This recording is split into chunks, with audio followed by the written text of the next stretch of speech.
Hey, what's up there YouTubers? Edgemon Cinedrop coming to you guys today with another deck tech. So today we're taking a look at another standard deck, and it is going to be a update for Red-Green Wolf Run. So every standard season we revisit this deck because, well, for the most part everybody tries to play it, especially at the beginning of the season. Whenever it came out, and Innistrad is a really popular deck, everybody wanted to run it, and now with Avacyn restored out, we have a lot of different cards to our advantage that we can use in this deck. So a couple of buddies and myself at the shop, we've been working on this deck, and collectively this is what we came up with for a deck list and what we've, for the most part, agreed upon on the proper way to run this deck. A couple of them actually run this deck themselves for competitive play, but I myself run Esper Control, so I decided that I was just going to show you guys the deck that we came up with. But before we actually get to doing that, if you guys have any suggestions for decks that you would like to see, please leave it in the comments below, and I'll take it into consideration for future deck tech making. So, like any deck tech that we cover, we are going to be taking a look at the land base first. So first off, we have Copperline Gorge, like you guys might imagine, and it is going to be a playset here. So we have 4 of them. So we're going to get these off to the side here. Next we have Rootbound Crag, as well, being a 4 of, giving us red and green. Next we have Inkmoth Nexus, so this is also going to be a 4 of, and we kind of bounced around with having this a 3 of or just keeping it as a 4 of, and ultimately it just came down to being a 4 of, just because if your opponent ghost quarters it or tragic slips it or moves it in any way, you still want to have a couple of them to do your bidding and be able to get in there for infect damage. So 4 of was the solid choice just because we assumed that people would have removal for Inkmoth Nexus. And if they do, we end up in the pretty much in the long run for running 4 of them. So definitely have a playset for good reason. Next we have Kessig Wolf Run, where the deck gets its name. So with 2 of these in the deck, we are going to be able to pump up cards like Inkmoth Nexus. Also, we're going to give a Titan a sizable advantage with power, if nothing else in the deck. Also, you can pump up some of the other creatures, but basically where we're going to get most of our advantage is going to be with Inkmoth Nexus and also some of the bigger creatures like Wurmcoil Engine and Primeval Titan. So we have 2 of them here.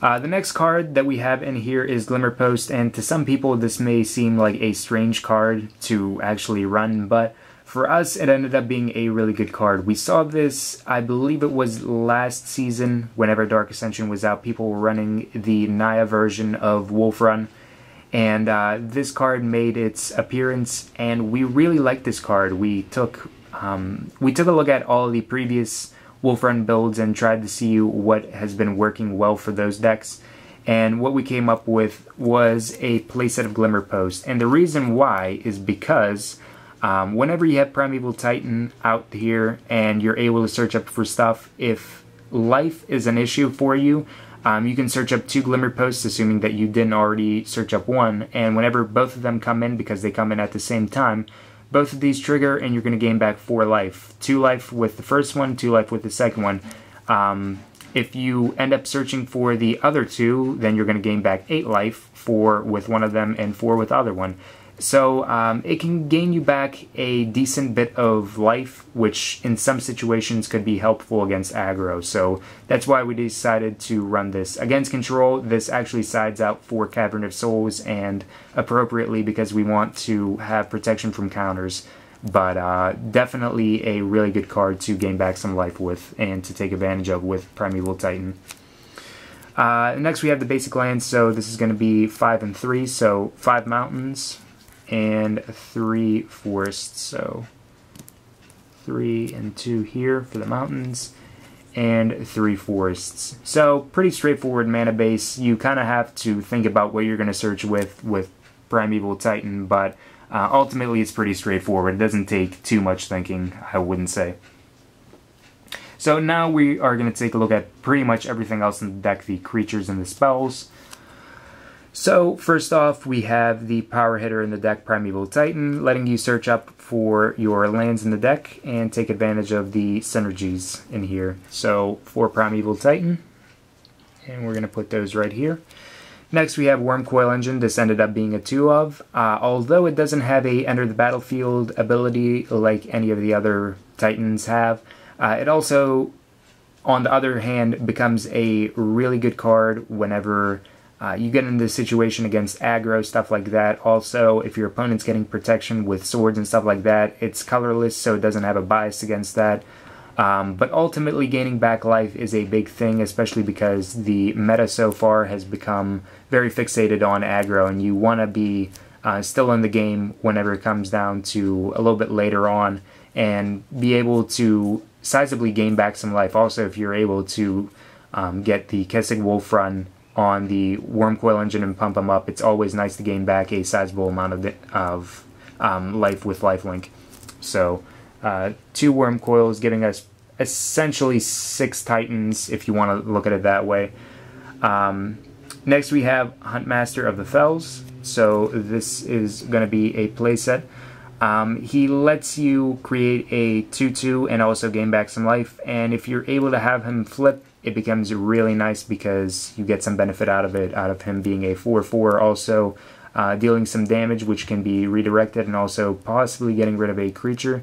So there's some shenanigans that you can do with him, and planning out ways to have him flip and then flip back and so on and so forth. But he's a great 4-drop, just to say the least. And gaining back life, again, because this is a later game deck where most of the stuff that you want to have happens in late game. You want to gain back some life and stick around against the aggro matchups. So a playset of Huntmaster. I'm going to have him there. Next we have the Solemn Simulacrum, or Simulacrum, however you guys want to pronunciate it.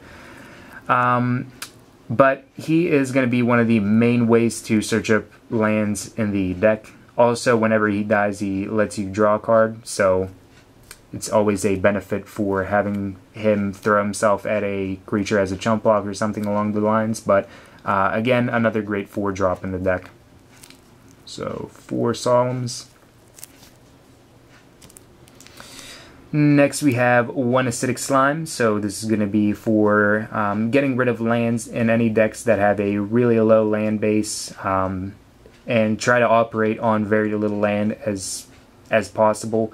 Also gets rid of artifacts and enchantments, which is also nice. So gets rid of stuff like Honor of the Pure, any swords, enchantments like Curse of Death's Hold if somebody's playing black and wants to restrict your use of Inkmoth Nexus.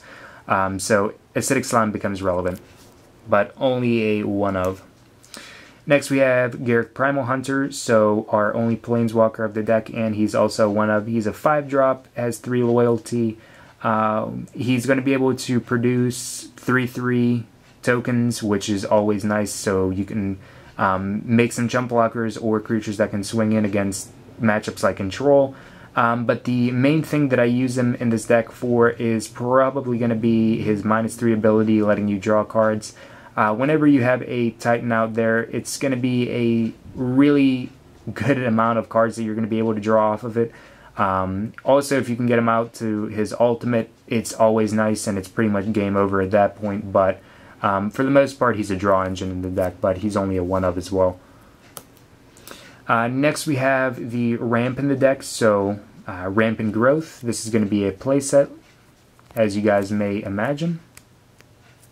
Lets you search up for a basic land. Also fixes the mana a little bit if you're looking for double colors. Sphere of the Sun's also mana fixing and ramping us up. So playset. And then we have Green Sun Zenith. So this is going to be a 2-of, and it seems like every season that I've run this card, I've always used it as a 2-of. And this was the most agreeable choice in numbers. It lets you search up for Primeval Titan, also Acidic Slime, and the Huntmaster, which is always nice. So 2-of. And now we're getting to the final bit, which is the removal part of the deck. So we have Pillar of Flame here, so this is going to be a 4-of. Comes in handy for the red-green aggro matchup because they're taking advantage of Undying. Also against zombies it becomes really good. It gets rid of Gravecrawler as well as Drolf's Mind Crusher, and it doesn't come back because it gets exiled. There's a lot of nice stuff that you can do with it, but when it comes down to it, you just get rid of creatures really easily for 1 mana.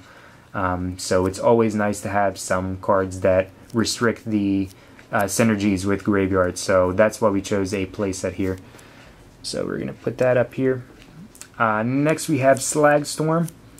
And this ended up actually just being a 3 of, and we wanted to run 3 of them as opposed to 4 just because our last one is going to be a Bonfire of the Damned. The reasoning behind just 1 Bonfire instead of, I don't know, a playset would be that Bonfire is a late game card, and when it comes to early game stuff happening like against the aggro matchups, you want to have Slagstorm because turn 3, you can just cast it and just get rid of all of your opponent's stuff. Whereas with Bonfire, if you don't get the miracle off on it, you're going to have to put in a lot more mana for it. But even with the miracle, you're just kind of hoping and praying that you're going to get it. But it's still a great card, but Slagstorm is a lot better and more resourceful when it comes to playing against aggro and stuff like that. And it leaves you a decent amount of mana still open even if you do pay the 3 mana for it. But Bonfire was a good card. I can't say that it isn't, but the way we have it worked out, it's going to be 1 main board, 1 sideboard if we need another one. But yeah, that basically sums up the majority of the deck, which is the main board. If you guys are wondering about the sideboard, I will have some suggestions for the sideboard down in the links below. Like I say in every one of my videos, I'm never going to provide a full sideboard list for you guys just because everybody's meta is different and different stuff works, different stuff doesn't work, so you have to play it off by what works for you guys. So some suggestions are going to be down below. But if you guys enjoyed this deck, please be sure to like, favorite, and especially subscribe for more daily Magic the Gathering content. And as always, thank you guys for watching and have a wonderful, fun-filled Magic the Gathering day.